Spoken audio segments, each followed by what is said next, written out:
Hello everyone, welcome to the online classes. My dear, আগের দিন আমরা 10টা প্র্যাকটিস করেছিলাম। আজকে আমাদের সেকেন্ড ক্লাস হলো প্র্যাকটিসের। মাই ডিয়ার, ভিডিও যদি ভালো লাগে অবশ্যই লাইক করবে, শেয়ার করবে এবং সাবস্ক্রাইব করার পাশাপাশি বেল আইকন প্রেস করবে যাতে করে নোটিফিকেশন অন থাকে। তো চলো শুরু করি। আমাদের প্রথম অঙ্ক হলো যে 85% খরচ করার পর অলোক প্রতি মাসে 1200 টাকা সঞ্চয় করে, তাহলে তার মাসিক আয় কত? কি বলছে? অলোক 85% খরচ করার পর মাসে 1200 টাকা সঞ্চয় করে, তার মানে 85% খরচ হয়ে গেছে তার। আমার যদি 100% আয় হয়, আমার যদি টোটাল 100% আমার ইনকাম হয়, তার মধ্যে অলোক 85% খরচ করে দিয়েছে।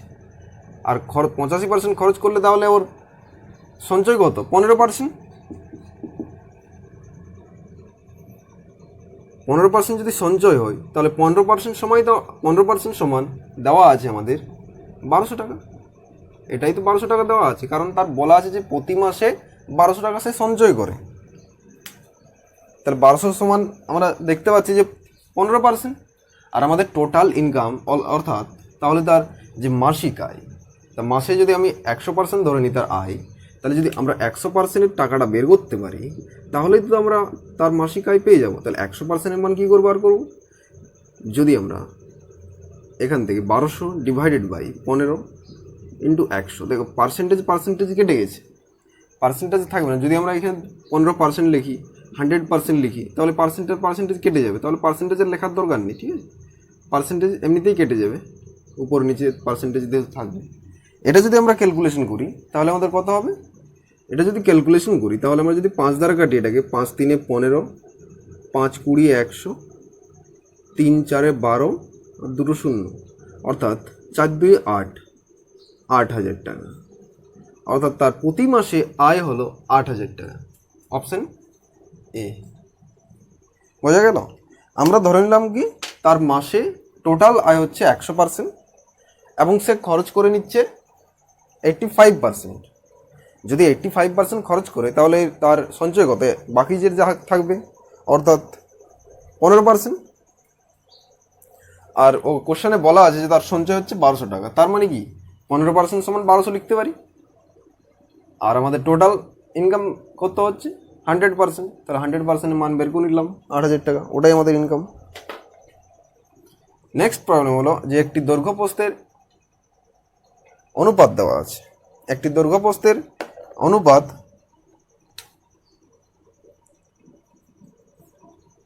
3:1 এবং এর পরিসীমা দেওয়া আছে 96 মিটার, হলে দৈর্ঘ্য কত? আমরা যদি এটাকে দৈর্ঘ্য 3x ধরে নিই এবং প্রস্থ যদি x ধরে নিই, যেহেতু অনুপাত দেওয়া আছে 3:1, তাই আমরা দৈর্ঘ্য ধরে নিলাম 3x এবং প্রস্থ x।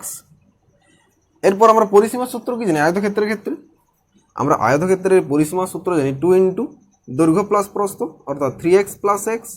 এটাই তো দেওয়া আছে 96, এখানে 96 মিটার। এখান থেকে যদি x এর মান বের করে নিতে পারি আমরা, তাহলে কত হবে? 3 2 3x প্লাস x অর্থাৎ 4x ইন্টু 2 অর্থাৎ 8x equal to 96। That means x equal two হবে 8 12 96, 12। x এর ভ্যালু এলো কত? 12। আর আমাদের দৈর্ঘ্য বার করতে বলেছে, তাই তো? তাহলে দৈর্ঘ্য আমাদের কত? 3x, অর্থাৎ 3 ইন্টু 12, অর্থাৎ দৈর্ঘ্য ইকুয়াল টু, আমাদের দৈর্ঘ্য কত ধরেছে? 3x। তাহলে দৈর্ঘ্যের মান কত হবে? 3 ইন্টু 12 অর্থাৎ 36। Option B.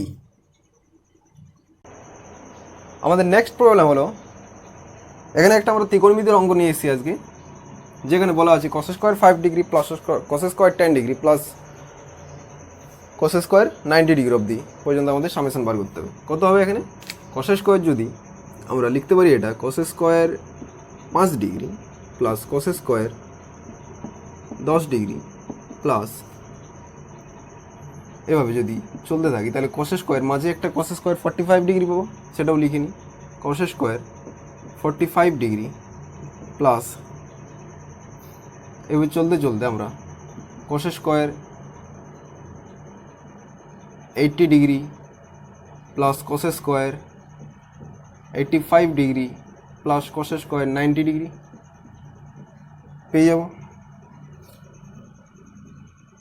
cos স্কোয়ার 80 ডিগ্রিটাকে আমরা লিখতে পারি cos স্কোয়ার, এটা লিখলাম cos স্কোয়ার 5 ডিগ্রি, এগুলো যেমন আছে এমনই থাক। cos square 10 degree plus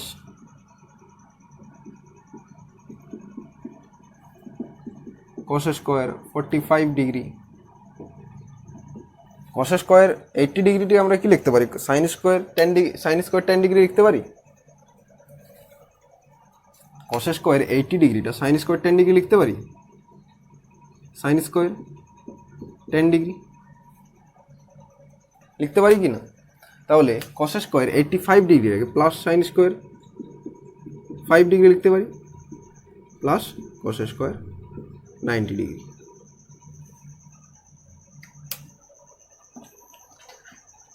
sin square 10 degree cos square 80 degree, আমরা sin স্কোয়ার 10 ডিগ্রি যদি আমরা কি জানিস cos theta equal two sin 90 ডিগ্রি মাইনাস থিটা লিখতে পারি। এখান থেকে আমি লিখেছি। তাহলে যদি আমি cos থিটার ভ্যালু যদি এখন 80 ডিগ্রি ধরে নিলাম, অর্থাৎ cos 80 ডিগ্রি, cos 80 ডিগ্রি থেকে আমাকে সাইনে যেতে হবে। কী করব? সাইন লিখব আর 90 ডিগ্রি থেকে যে ভ্যালুটা আছে সেটা মাইনাস করতে হবে 80 ডিগ্রি, অর্থাৎ কত হলো সাইন 10 ডিগ্রি। আর যেহেতু এখানে স্কোয়ার আছে তাই স্কোয়ারটা থাকবেই। বোঝা গেল? সাইন cos থেকে cos 80 ডিগ্রি থেকে কীভাবে আমি সাইন 10 ডিগ্রি লিখলাম? আমরা কি জানি cos theta equal to sine 90 ডিগ্রি মাইনাস থিটা। এখানে থিটার ভ্যালু দেওয়া আছে 80 ডিগ্রি, তাহলে আমরা লিখতে পারি সাইন 90 ডিগ্রি মাইনাস থিটা। থিটার মান কত? 80। তাহলে 90 মাইনাস 80 সমান কত? 10, অর্থাৎ সাইন 10। ওটাই করেছি আমি ওখানে একটা এক্সট্রা দেওয়া আছে এক্স স্কোয়ার, তাই স্কোয়ার লাগিয়ে দাও। এখান থেকে স্কোয়ার তুমি দিয়ে দাও, এখানে লিখতে পারো cos square sine square sine square. বোঝা গেছে? এটা আমরা ইরেজ করে দিলাম।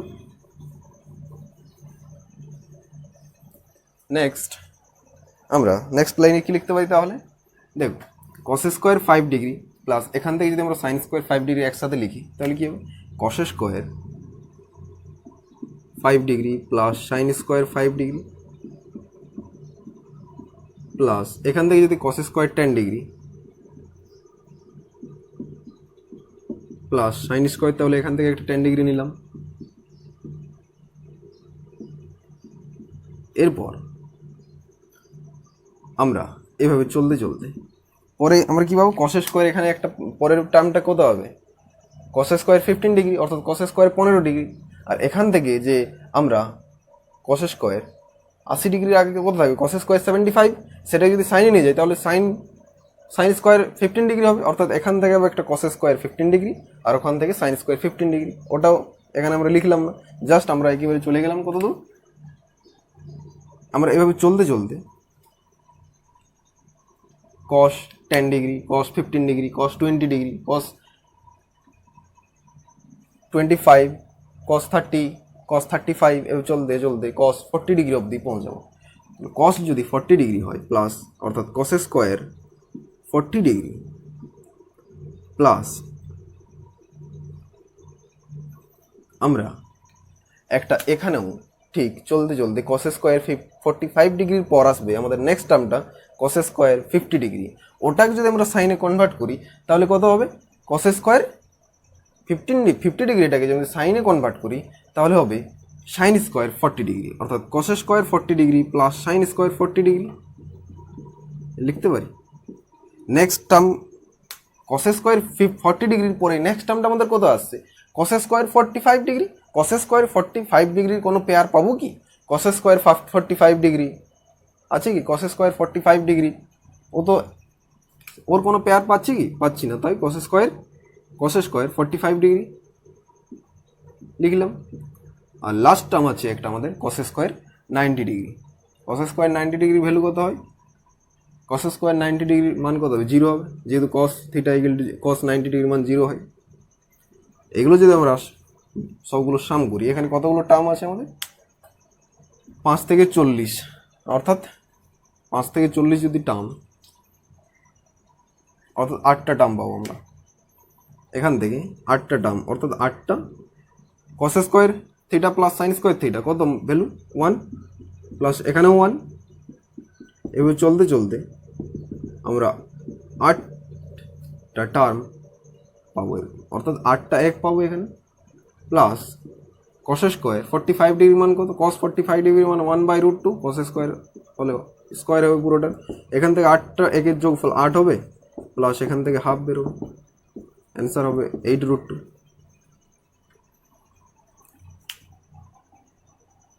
বোঝা গেছে, অ্যান্সার বি 8√2। নেক্সট একটা প্রবলেম আছে যে কোনটি মূলদ সংখ্যা নয়, বলেছে আমাদের কোনটি মূলদ সংখ্যা নয়। মূলদ সংখ্যা আমরা কোনগুলো জানি, যেগুলো যেসব সংখ্যাকে p/q আকারে প্রকাশ করা যায় এবং যেখানে q নট ইকুয়াল টু 0 সেই সব সংখ্যা আমরা মূলদ সংখ্যা বলি। তাহলে এখানে কোনগুলোকে p/q আকারে প্রকাশ করা যাচ্ছে দেখো তো, অপশন এ p/q আকারে প্রকাশ করতে পারবো। এখানে যদি আমরা 64 অপশন এটাকে আমরা লিখতে পারি 64 তার হোল টু দি পাওয়ার 1/3 লিখতে পারি কিনা, আমরা √3 তার মানে কি, রুট মানে তো 1/2, পাওয়ারে 1/2 হয়ে যাবে, 3 টু দি পাওয়ার 1/2। ঠিক একইভাবে যদি কিউব রুট থাকে তাহলে সেটা পাওয়ারে গিয়ে 1/√3 হয়ে যাবে তো, ঠিক একইভাবে এটাই লিখেছি। 64টাকে আমরা কি লিখতে পারি, যদি আমরা 64টাকে লিখতে পারি 4 কিউব আর পাওয়ারে নিচে তো একটা 3 আছে, তাহলে 4, আমি আলাদা করে আরেকবার লিখি, 4 কিউব অর্থাৎ 4 কিউব তার হোল টু দি পাওয়ার 1/3 লেখা যায়, আর 3 তো কেটে যাবে, অ্যান্সার কত পড়ে থাকবে বাকি বাইরে 4। এটাকে p/a করে ভাঙা যায় 4/1 অর্থাৎ এটা মূলদ সংখ্যা। ঠিক একইভাবে নেক্সট টার্মটাকে আমরা ভাঙতে পারবো, দেখো নেক্সট টার্মটা কত আসবে 27 সমান 3 কিউব হয় 27, 3 কিউব আর বাইরে একটা 1/3 পড়ে আছে, 3 কেটে যাবে, শুধু 3 পড়ে থাকবে, অপশন বি শুধু 3, অর্থাৎ এটা মূলদ সংখ্যা। Option C 32, 2 to the power 5 equal to 32 হয়, আর বাইরে একটা 1/5 পড়ে থাকবে, 5 কেটে যাবে 2 থেকে, কিন্তু এইখানে থাকবে কি, এখনই 32 দেখলাম 2 টু দি পাওয়ার 5, তাহলে 2 টু দি পাওয়ার 4 সমান 32 হবে কি, তাহলে এটা মূলদ সংখ্যা হবে না, কারণ এখানে আমরা p/q আকারে এই সংখ্যাটাকে ভাঙতে পারবো না, এটাই মূলদ সংখ্যা নয়, বাকিগুলো সব মূলদ সংখ্যা। বোঝা গেছে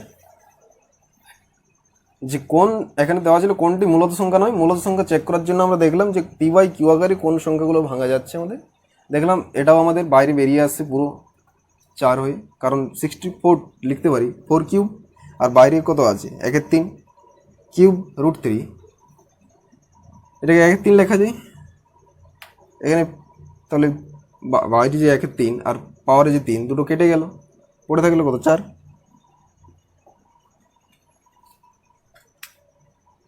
বাকি সবগুলো আমাদের মূলদ সংখ্যা বেরিয়ে যাচ্ছে, বাকি অপশন এ, অপশন ডি যেটা মূলদ সংখ্যা নয়। নেক্সট প্রবলেম আছে আমাদের নেক্সট প্রবলেম হলো,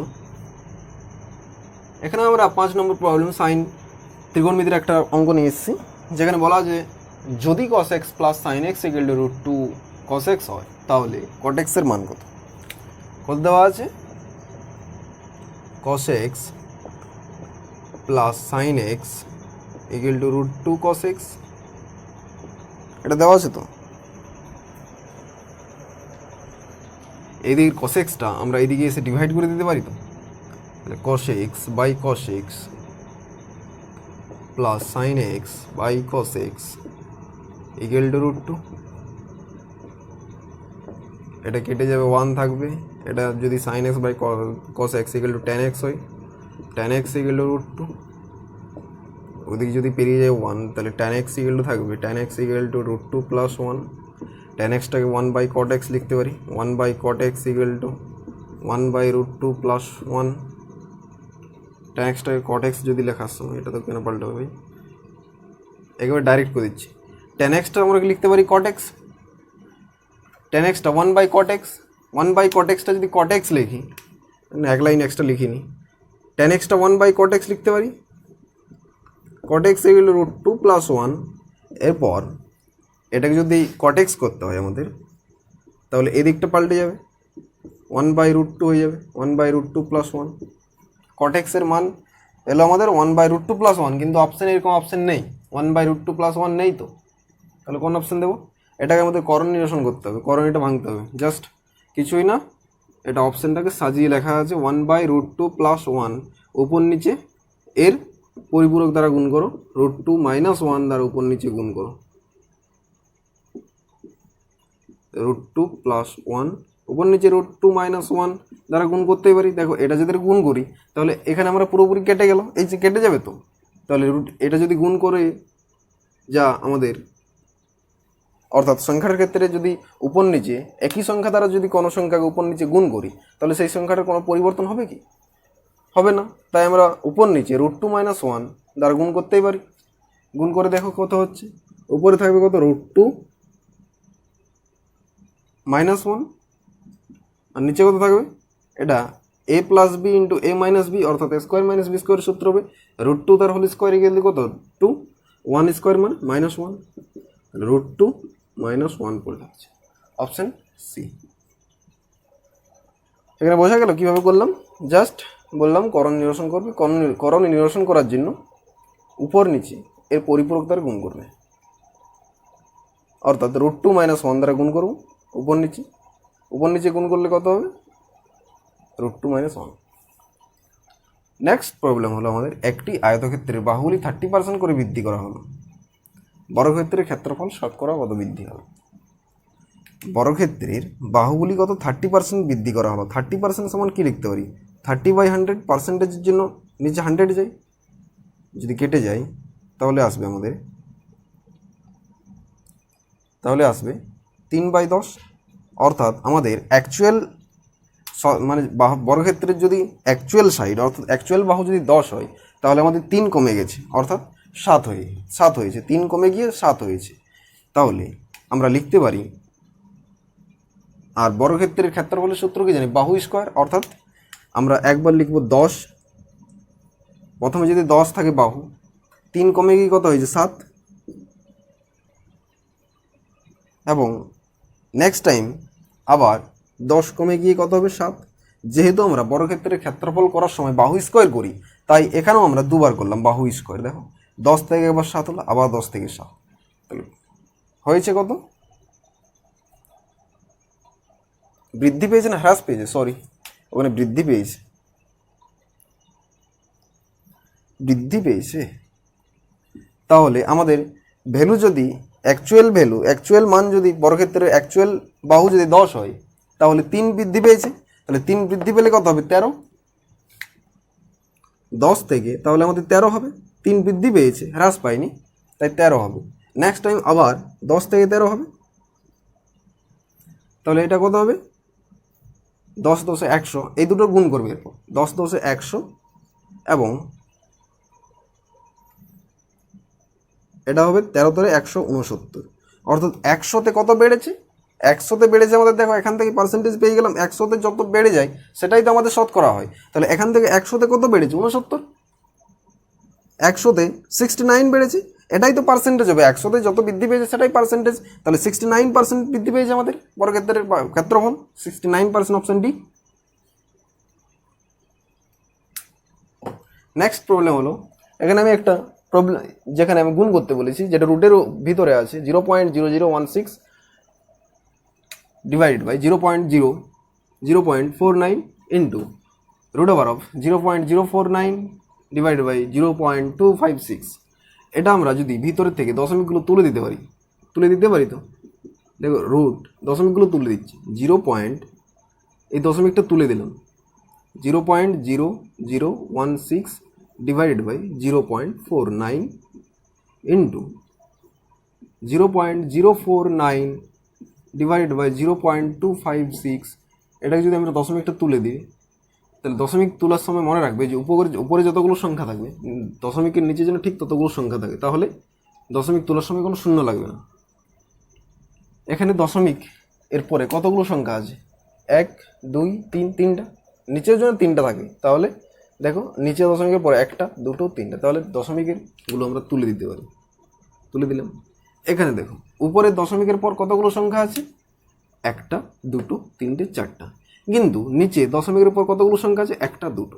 তাই দশমিক এখানে তোলার সময় তুমি নিচে দুটো শূন্য দিতে হবে, কারণ উপরে দশমিকের পরে চারটা সংখ্যা আছে, নিচে দুটো আছে, তাই উপরে দুটো সংখ্যা বেশি থাকার জন্য নিচে দুটো শূন্য দিতে হবে। এরপর আর কিছু না। এগুলো তো আগের দিকে শূন্য থাকাও যা না থাকাও তো মুছে দিলাম, শূন্যগুলোই মুছে দিলাম যাব। আর এগুলোর কোনো ভ্যালু নেই, শূন্যগুলোর, এই শূন্যর কোনো ভ্যালু নেই আর, তাহলে এগুলো মুছে দিতেই পারি। এই শূন্যর কোনো ভ্যালু নেই, তাহলে এগুলো আমি মুছে দিচ্ছি। এটাও কোনো ভ্যালু নেই, তাহলে মুছে দিচ্ছি। এরপর আমরা জানি 4-এর 16 কত, কার 16-এর বর্গমূল করলে কত হবে, 4। 16-এর বর্গমূল করলে 4 হবে। আর 49-এর বর্গমূল 7 7 49, আর দুটো শূন্যের জন্য একটা শূন্য বেরোবে, তাহলে কত হবে 70 ইন্টু 7 7 49 আর 256 কার বর্গমূল 16, 16 স্কোয়ার 256 হয়, এটাই হবে। এবার কাটাকাটি করুন, 4 4 16, 7 10 70, 7 10 70, নিচে 4 উপরে 1, নিচে 4 10 40, অপশান 140 আছে, 1/40 আছে, 1/40, এটাই অপশান ডি অ্যান্সার হবে। বোঝা গেছে?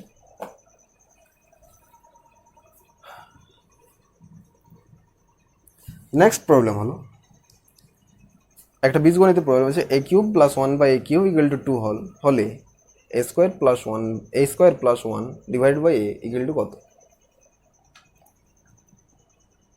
এখান থেকে তোমরা যদি প্রথমে a প্লাস 1/a এর ভ্যালু বার করতে যাও তাহলে অনেকটা টাইম লেগে যাবে, অনেকটাই সময়, অনেকটা ক্যালকুলেশন করতে হবে। তার চেয়ে এখানে যদি পারো ভ্যালু বসে নেবে, এর কোন মানের জন্য এখানে 2 আসতে, এর ভ্যালু যদি আমরা 1 বসাই, a ইকুয়াল টু যদি 1 রাখি, তাহলে দেখো এখানে 2 আসছে কিনা। এর মান যদি আমরা 1 রাখি তাহলে a equal two a cube, অর্থাৎ 1 কিউব প্লাস 1/1 কিউব করলে কত হবে, 1 cube equal two 1 plus 1/1 cube equal to 1/1 equal to 1, তাহলে 1 1 2 আসছে কি, তাহলে এর ভ্যালু যদি এখানে 1 রাখি তাহলে এখানে 2 আসছে। ঠিক একইভাবে এর ভ্যালু এখানে পুট করে দাও 1 square plus 1 divide by 1 equal to 1/1, 1 plus 1 2/1 equal to 2 answer আসছে তো 2, অপশান বি। কি বললাম, জাস্ট ভ্যালু পুট করে দেখবে যে এর কোন ভ্যালুর জন্য এখানে 2 আসছে, সেই সেম ভ্যালুটা ওখানে গিয়ে পুট করে দেবে, অ্যান্সার পেয়ে যাবে। এটা যদি আবার এখান থেকে তুমি চাও যে সূত্র বসিয়ে আমি প্রথমে a প্লাস 1/a এর ভ্যালু বের করে ওখানে বসাবো, এটাকে যেমন লেখা যাবে যে এটাকে ভেঙে 1/a প্লাস 1/a লেখা যাবে, ঠিক আছে। সেই ঠিক এভাবে এখান থেকে তাহলে a প্লাস 1/a এর ভ্যালু বার করো।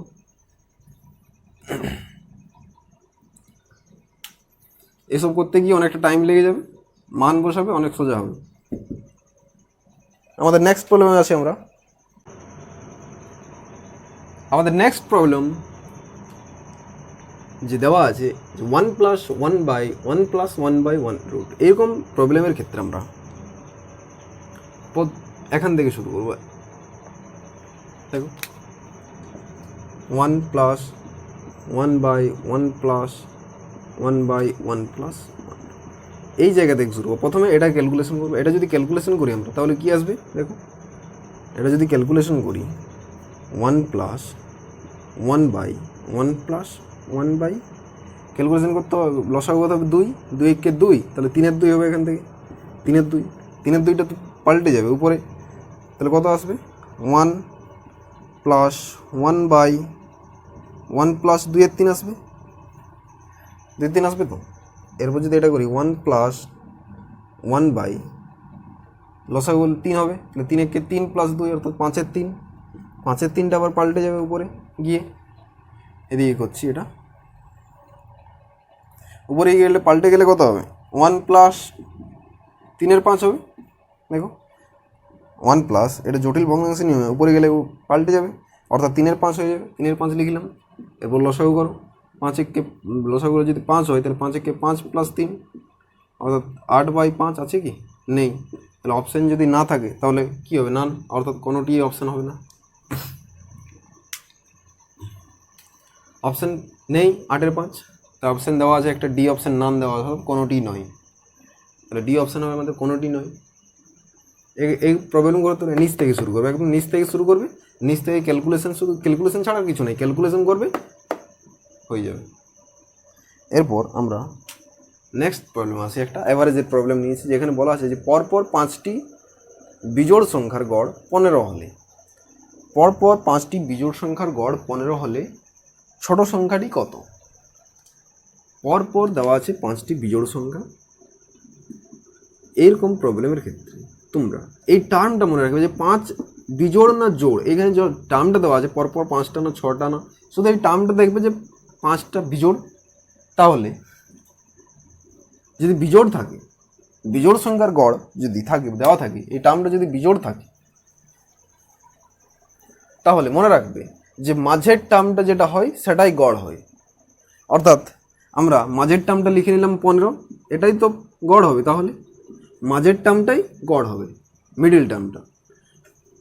তাহলে পরপর বলেছি পরপর 5টি বিজোড় সংখ্যার গড়, তাহলে 15 এদিকে হলে 16 হবে, এদিকে 17 থাকবে, আর ঠিক এইদিকেও দুটো সংখ্যা থাকবে, অর্থাৎ একটা হবে 14 আর একটা হবে 13। আমাদের ছোট সংখ্যাটি নির্ণয় করতে বলেছে, ছোট সংখ্যাটি কত হবে? 13 হবে। দেখো একদম ইজিলি বেরিয়ে গেল তো। আমি কি বললাম, এখানে জাস্ট 5টা, এই টার্মটা আমরা খেয়াল রাখবো, এই টার্মটার দিকে আমরা দেখব যে এই টার্মটা জোড় না বিজোড় দেওয়া আছে, বিজোড় দেওয়া আছে। বিজোড় যদি দেওয়া থাকে তাহলে মাঝের টার্মটাই আমাদের গড় হবে। এই যে মাঝের টার্ম, মিডিল টার্ম, দেখো মিডিলে আছে কি 1 2, এদিকেও দুটো এর টার্ম আছে, এদিকেও দুটো টার্ম আছে, তাহলে মিডিলে আছে, এই মিডিল টার্মটাই হবে আমাদের ওই সংখ্যাগুলোর গড়, ওই সংখ্যাগুলোর গড়। তাহলে যদি মিডিল টার্মটা গড় হয় তাহলে এদিকেও দুটো সংখ্যা থাকবে, 5টা বিজোড় সংখ্যা বলেছে, তাহলে 5টা তো থাকতে হবে। এখানে যদি একটা হয় 15 মিডিলে যে থাকে, তাহলে মিডিলের এই যে ডান সাইডে দুটো থাকবে, বাঁ সাইডে দুটো থাকবে, তবেই তো ওটা মিডিল হবে এবং 5টা টার্ম হবে। তাহলে 15-র বাঁ দিকে আমরা কী দিলাম, ডান দিকে দিলাম 16 17 হবে, পরপর বলেছে। তাহলে এদিকে কত থাকবে? 14 এবং 13, যেহেতু পরপর বলেছে। তাহলে ছোট সংখ্যাটা কত হলো? 13, এবং বড় সংখ্যাটা যদি বলতো তাহলে 17 হতো। এখানে ছোট সংখ্যাটা বলেছে তাই 13 হবে অপশান। ঠিক আছে, তো আজ এতটাই থাক, পরের দিন আবার দেখা হচ্ছে। ভিডিও যদি ভালো লাগে অবশ্যই লাইক করবে, শেয়ার করবে এবং সাবস্ক্রাইব করবে মাই ডিয়ার্স। আমি তোমাদেরকে গ্রুপে এই কোশ্চেনগুলো পাঠিয়ে দেবো, চেষ্টা করো। Thank you my